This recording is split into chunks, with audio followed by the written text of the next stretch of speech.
با سلام خدمت همه عزیزان و فالوورهای گرامی. امروز میخوام در مورد تیرگی زیر چشم باهاتون صحبت کنم.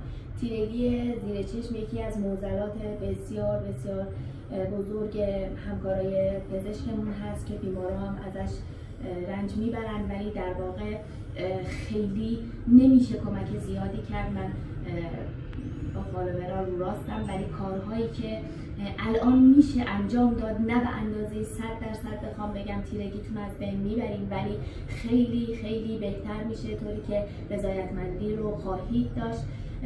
الان مزوژل هایی هستش که باعث یه مقدار روشن شدن پوست میشه و تیرگی زیر چشم رو از بین میبره.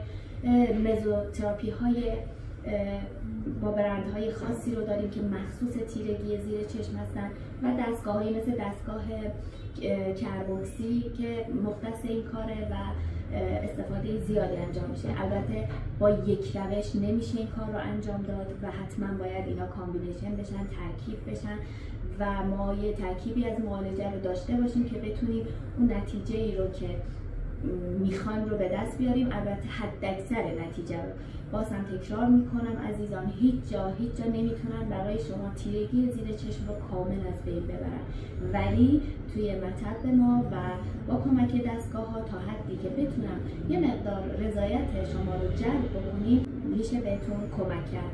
باز هم تکرار میکنم، صبر، پیگیری، نتیجه یابی.